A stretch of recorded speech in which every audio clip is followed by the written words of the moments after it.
और अब एक अहम खबर आपको बता दें। दरअसल केंद्रीय मंत्री किरण रिजिजू ने एक बार फिर news18.com के लिए एक लेख लिखा है और इस बार उन्होंने कांग्रेस पर निशाना साधते हुए जवाहरलाल नेहरू की कश्मीर नीति पर 5 गलतियों के बारे में जिक्र किया। उन्होंने कांग्रेस पर पलटवार करते हुए इस बार सिलसिलेवार तरीके से तथ्य रखते हुए नेहरू नीति पर सवाल उठाए हैं। उन्होंने नेहरू की कश्मीर नीति पर गलतियां बताते हुए नेहरू के भाषण और चिट्ठी का भी जिक्र किया। तो नेहरू की 5 गलतियों का जिक्र सिलसिलेवार ढंग से इसमें उन्होंने किया है। नेहरू की चिट्ठी, साथ ही साथ उनके जो तमाम भाषण है उसका भी जिक्र किरण रिजिजू ने इस लेख के अंदर किया है। और साथ ही कांग्रेस ने जो सवाल उठाए थे उन तमाम सवालों पर पलटवार भी किया है। news18.com के लिए दूसरी बार ये लेख लिखा है।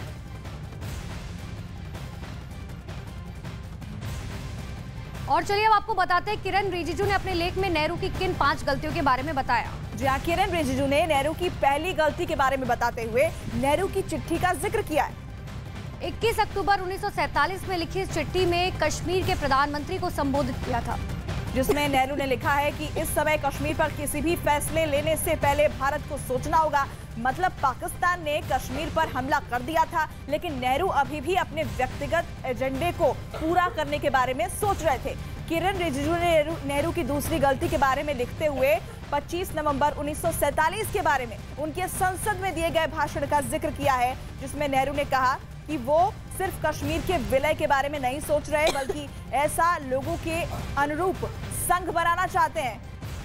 किरण रिजिजू ने कहा कि इससे साफ है कि कश्मीर के भारत में विलय पर हर बार कौन शर्त रख रहा था। किरण रिजिजू ने नेहरू की तीसरी गलती के बारे में बताते हुए तब के कांग्रेस अध्यक्ष आचार्य कृपलानी के कश्मीर दौरे का भी जिक्र किया है। इसमें उन्होंने आचार्य कृपलानी के अखबारों में छपे तब के बयान का भी जिक्र किया, जिसमें लिखा था कि हरि सिंह कश्मीर का भारत में विलय चाहते थे, लेकिन नेशनल कॉन्फ्रेंस हरि सिंह के खिलाफ कश्मीर छोड़ आंदोलन चला रही थी। किरण रिजिजू ने कहा कि कश्मीर छोड़ो को 1946 में शेख अब्दुल्ला ने लॉन्च किया, जिसे नेहरू का समर्थन भी मिला। किरण रिजिजू ने आगे अब नेहरू की चौथी गलती के बारे में भी जिक्र किया है, जिसके बारे में बताते हुए उन्होंने उनके माउंटबेटन के लिखे एक नोट का जिक्र किया।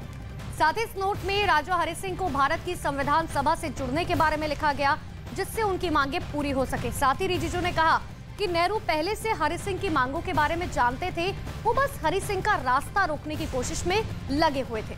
तो किरण रिजिजू ने आगे नेहरू की 5वीं गलती के बारे में जिक्र किया और इस बारे में लिखा है कि पाकिस्तान के कश्मीर पर किए हमले के 1 महीने पहले के वाकये का जिक्र करते हुए इसे उन्होंने लिखा है। उन्होंने कहा कि हरि सिंह जुलाई 1947 में ही कश्मीर को भारत में मिलाने के लिए तैयार हो गए थे और तब भी नेहरू संघीय ढांचे के बदलाव के बारे में सोच रहे थे।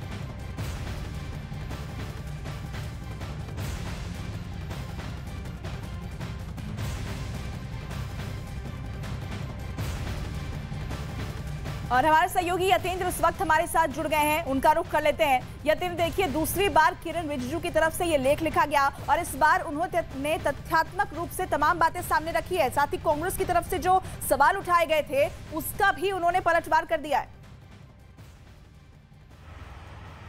देखिए, बिल्कुल केंद्रीय मंत्री किरण रिजिजू ने दूसरी बार news18 के लिए पत्र लिखा है और जो लेख लिखा है, और साफ तौर पर जो पहले लेख के पर जो निशाना साधा गया था कांग्रेस के नेताओं के द्वारा, और उनका सिलसिलेवार तरीके से जवाब दिया है कि जो नेहरू की 5 बड़ी गलतियां थी, जो 5 बड़ी भूलें थी कश्मीर को लेकर, जिनका खामियाजा आज देश भुगत रहा है, उनके बारे में सिलसिलेवार तरीके से जो भाषण उस समय के रहे हैं, जो पत्र उस समय के रहे हैं, और जो नोट माउंटबेटन के द्वारा जो लिखा गया नोट है, वो है, उन सब का उन्होंने आज के लेख में जिक्र किया। और साफ तौर पर इसे करारा जवाब मान सकते हैं रिजिजू की तरफ से कि जो कांग्रेस की तरफ से उनके इतिहास के ज्ञान के ऊपर उठाया गया था, तो उन्होंने साफ तौर पर कहा कि इतिहास को झुठलाया नहीं जा सकता। और तमाम तथ्य ऐसे हैं जिसमें खुद नेहरू का भाषण है और जो विलय का जो पत्र है जिस पर जो भारत की तरफ से था, जिस पर महाराजा हरि सिंह ने दस्तखत किए, वो सच्चाई को खुद ब खुद बयां करते हैं। और उस वक्त अगर नेहरू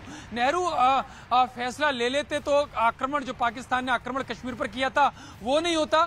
उसकी वजह से जो आज खामियाजा जो हिंदुओं का पलायन पलायन हुआ, नरसंहार हुआ और जो लगातार आतंकी जिहाद आतंकवादी जो गतिविधियां लगातार हो रही हैं, उन सब पर रोक लगाई जा सकती थी अगर नेहरू अपनी महत्वाकांक्षाओं पर विराम लगाते और महाराजा हरि सिंह की जो इच्छाएं हैं उनके अनुरूप अगर वो विलय पहले ही हो जाता तो आज जो दशकों तक जो देश को ये दंश झेलना पड़ रहा है वो दंश नहीं झेलना पड़ता। और यूएन में जिस तरीके से ले गए इस पूरे मामले को, जो आर्टिकल 51 की तरह होना था लेकिन 35 कैपिटल ए को वहां पर यूज किया गया, तो कहीं ना कहीं उस पूरे माहौल को नकारात्मक बनाने का काम किया, गलतफहमियां पैदा करने की कोशिश की। अगर इस लेख को ढंग से पढ़ा जाए तो इसमें माउंटबेटन का जिक्र है, इसमें हरि सिंह का जिक्र है, हर बात का बहुत बारीकी से जिक्र किया गया है।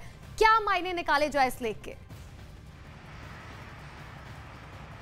देखिए, साफ तौर पर जो किरण रिजिजू कहते हुए दिखाई दे रहे हैं, जो उन्होंने लेख लिखा है, वो कहीं ना कहीं उन भूलों को परिभाषित करता हुआ दिखाई दे रहा है। उन भूलों के परिप्रेक्ष्य में वो सारे सबूत किरण रिजिजू ने सामने रखने की कोशिश की है, जिसको लेकर कांग्रेस ने निशाना साधा और उनके इतिहास के ज्ञान पर सवाल खड़े किए थे। लेकिन जो तथ्य किरण रिजिजू के द्वारा रखे गए हैं, उस समय के जो भाषण है, जो माउंटबेटन के द्वारा लिखा गया नोट है और महाराजा हरि सिंह के द्वारा जो बातें उस दौरान कही गई, जो विलय पर साइन किए गए, वो कहानी खुद ब खुद करते हैं। यानी कि सच्चाई कुछ और थी, जो कांग्रेस या दूसरे उस समय के जो इतिहासकार हैं वो उसको झुठलाने का काम कर रहे थे। लेकिन सच एक समय सामने आता ही है और किरण रिजिजू ने लगातार दूसरा लेख न्यूज 18 के लिए लिखा है और उस लेख में जो सवाल इन लोगों के द्वारा उठाए गए, विपक्षियों के द्वारा उठाए गए, उन सवालों का सिलसिलेवार तरीके से जवाब दिया है। बिल्कुल यतीन, बिल्कुल। और देखिए, एक बार फिर से नेहरू के व्यक्तित्व पर, उनके व्यक्तिगत एजेंडे पर सवाल उठाए, यानी देखना यह हुआ कि कांग्रेस अब इस पर क्या जवाब देती है।